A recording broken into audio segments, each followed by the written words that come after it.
நன்றி சொல்லவே உனக்கு என் மன்னவா வார்த்தை இல்லையே.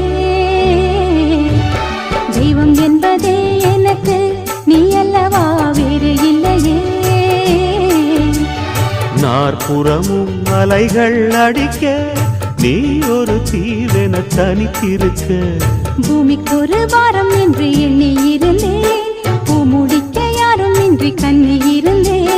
சொந்தமின்றி பந்தமின்றி நானும் இருந்தேன், பொட்டு ஒன்று தொட்டு வைத்து பூவை அடைந்தேன். நன்றி சொல்லவே உனக்கு என் மன்னவா வார்த்தை இல்லையே. தெய்வம் என்பதே